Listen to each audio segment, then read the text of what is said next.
Morning family, it's Tasha MAMABEAR prepping. You already know what time it is. Get your drink, pull up, let's talk about it. I'm actually doing this video as a favor to a friend who had asked me for more information about apartment prepping. Now, I did a video a while ago, a few months back, and I talked about apartment prepping. Was it possible to actually prepare and live in an apartment? The answer is absolutely yes. You know, if you're new to the channel, me and my husband, we both were in the military. We are retired now, but before we came back to the house that we're in now, we lived in several apartments, right? And so I have definitely prepared, gotten ready, and done things in an apartment. Now, is it difficult? Yes. Does it take some creativity? Yes. Are there limitations? Absolutely, right? But I think that if you have the skill of being able to adapt, then you're going to be able to figure out what will work for you, what will work for your set of rules or regulations that might be in place for where you live, and ensure that you can still prepare. I think when we talk about apartment living and prepping in that space, a lot of people get wrapped up in, no, I just can't do it. And I know that there's some hard no's, but I would say there's a lot that you can do. The things that we worry about the most, I think, is I can't do it because of space. I can't do it because of the rules, right? I can't do it because of privacy and that everybody and their mother comes in here and they're going to be able to see that I prepare and that I'm stockpiling. And that's a problem because it puts a target on my back. And all those things are absolutely true. So how do you do it? Well, I think that there is a way to do it if you can be creative and thinking that storage is important. Storage is key. What type of storage that you get matters, and it can work for you in several different ways, right? So furniture and specific pieces can be great for obviously having shelving and being able to stack and stockpile things easier. But depending on what you get, it can also conceal from prying eyes what you have, okay? And so it's important that when you're getting pieces, and this is the thing, is you might have an apartment and it might be full of furniture, right? And it's a matter of taking a look at what you have and is it able to, one, hold preparedness items, food, water, meds. And then the second thing is, does that piece of furniture or storage conceal it, okay? It's one thing to have an extra bedroom, get shelving, right? And then just start stacking stuff on it. You know, is that an option? Absolutely. But that's not an option that is conducive for making sure that the maintenance man coming in doesn't see it, that the fire department or the fire people coming in to check the fire alarms doesn't see it, right? The guy coming in to check the gas for the year, or that there's no water leaks for the year, or whatever it is, whatever reason it is that they say they need to enter the apartment, they go into that room and they immediately know it. And if something bad does happen, a chaos happens, and it's long term, maybe not short term, it's a big deal, but long term, where we get to people who are starving to death, that maintenance man is going to remember, oh, I went into this apartment and they had a room full of food, full of medicine, full of supplies, full of water. I seen it all, okay? And so that's a problem, right? And so imagine you have a bedroom, you have a headboard that has a backing that you can stack canned foods in and put a piece of wood. You have under the bed that you can put, either depending on the bed, right? Some beds people can put actual 5-gallon buckets full of stuff, put a piece of wood down, and that's their bed. Some people's bed is high enough they can keep at least cases of water or cases of food or whatever it is under the bed, right? So you have the bed is a huge storage area. Then they walk in and you have a dresser in front of them. It has a normal TV above it, and you have 2 armoires on the either side of it. And when I say armoire, I'm not talking about you have to have some kind of heavy duty, super expensive armoire, you know, an IKEA cabinet, a cabinet from Walmart, a cabinet from, Humane Society. anything, okay, as long as it's an armoire, meaning it's a shelving cabinet that has doors, okay.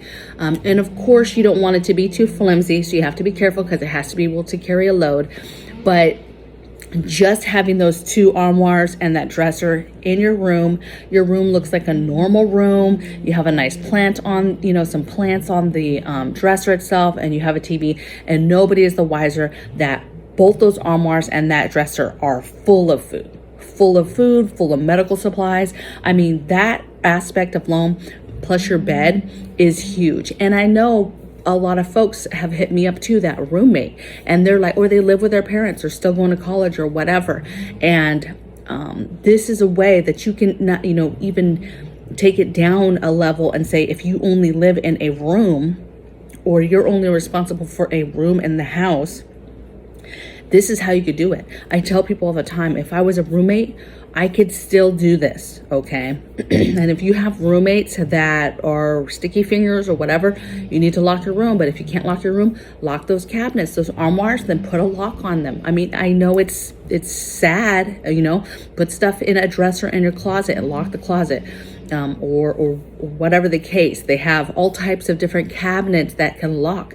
Look at office cabinetry.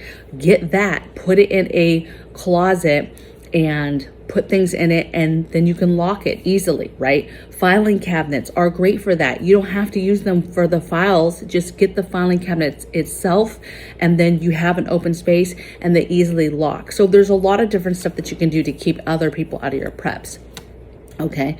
Furniture is key. Think of trunks and chests. Under all the beds of the house. It's not just the bed maybe you sleep on, but the kids' beds, right?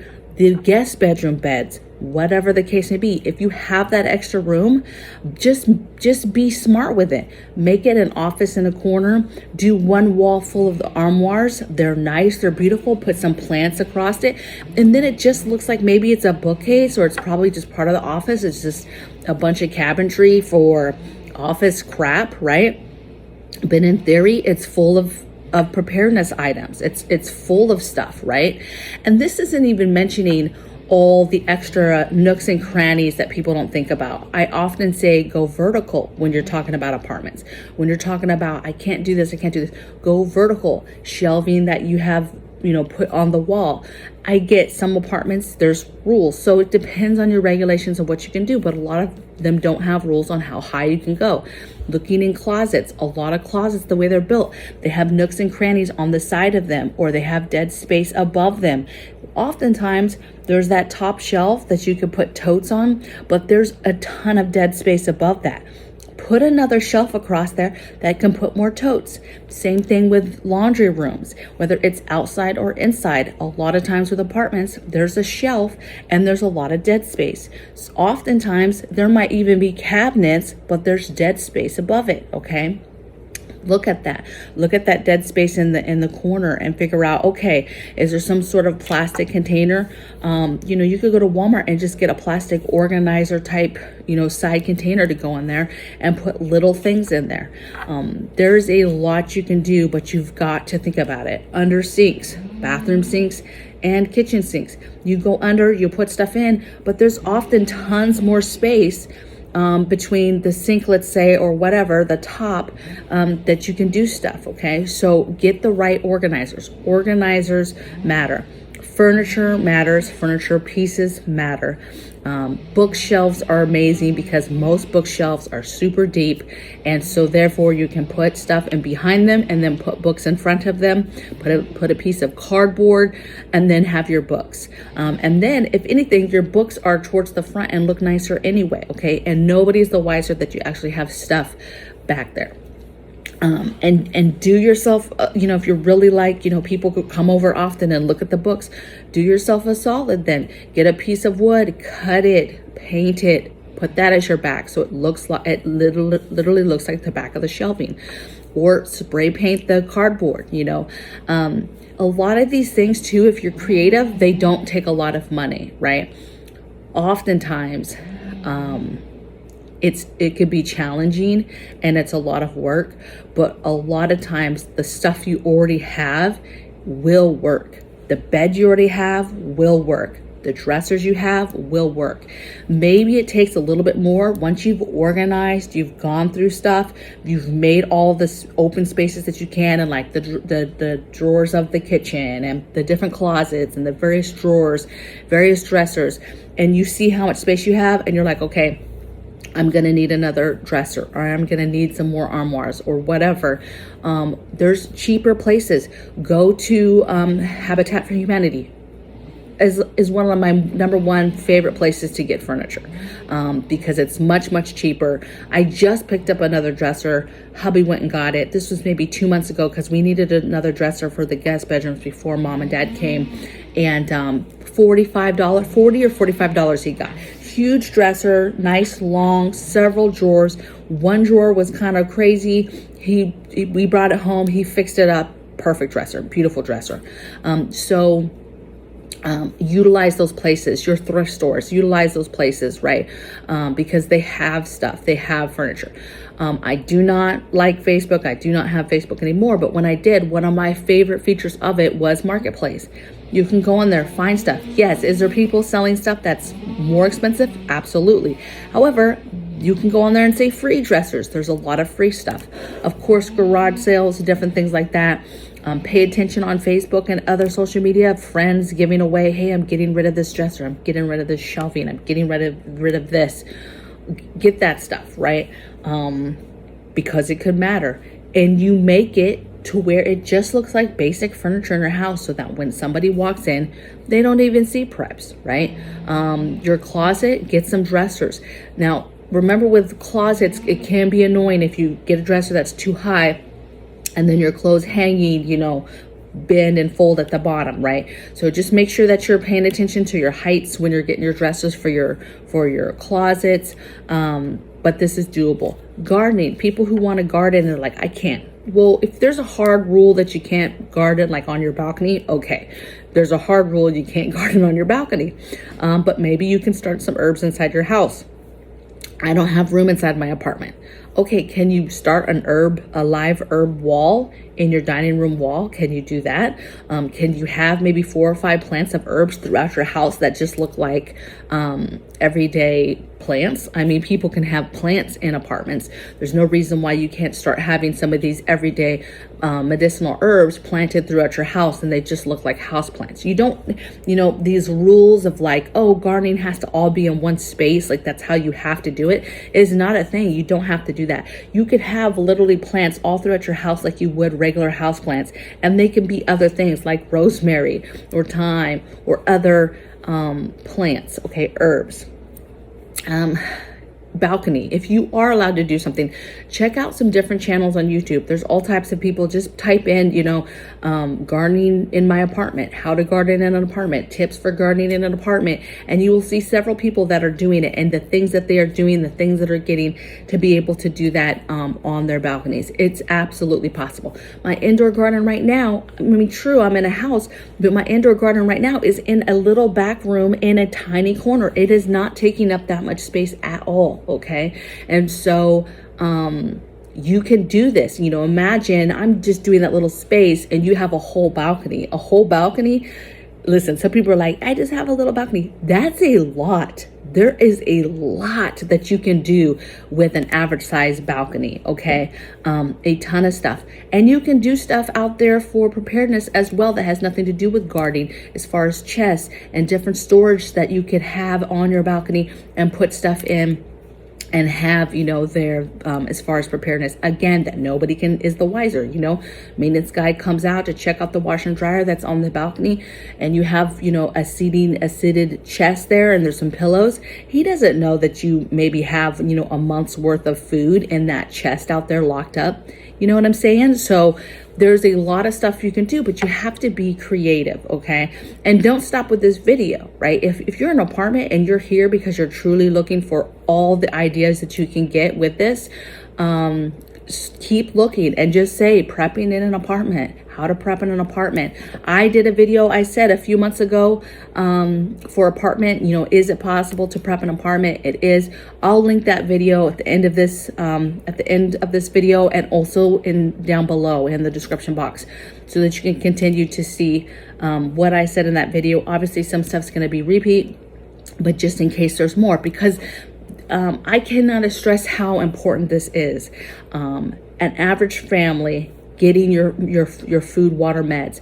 Let's talk about water for a minute. A lot of people are like, I can't prep water. I can't prep, 55-gallon drums, but maybe you're in a situation where you are able to have a garden drum that's on your patio. Maybe you're on you're comfortable because you're on the bottom floor, and in the corner you can have a little barrel that's full of water. It looks decorative though. It doesn't look like a water barrel. It just looks like a decorative barrel, but you have water in it.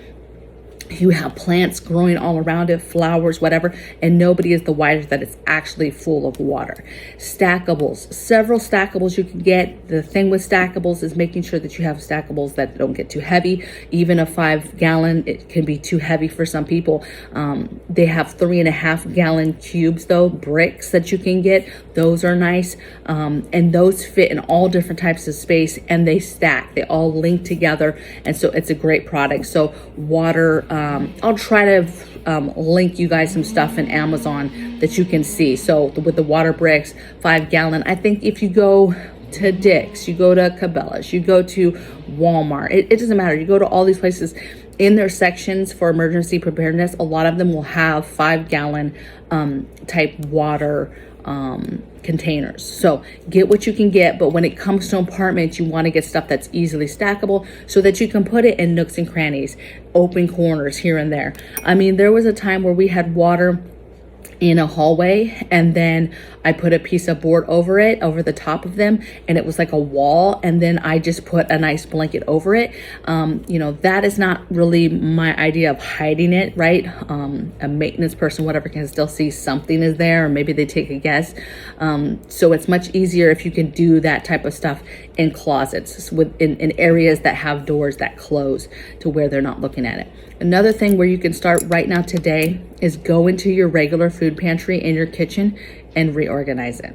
I used to just throw stuff in my pantry. It would be stacked, full, right? Super, super full. But when you go in there and you pull it all out and you actually organize it, I'm going to put all the cans of vegetables together. I'm going to put all the cans of soup together, whatever. And you do that and you stack them up and you actually really organize it. You'll be surprised of the extra space that you make just doing that. Okay. So that's where you start today, is taking the space you have now, taking a look at it room by room, getting everything organized in what you have right now. Don't go out and spend all this money. Stop what you're doing now. Look and see what you have. Go room by room, take a pen and paper, and you're going to write what are the extra spaces, what are the ideas from videos you've watched that you could do with your space.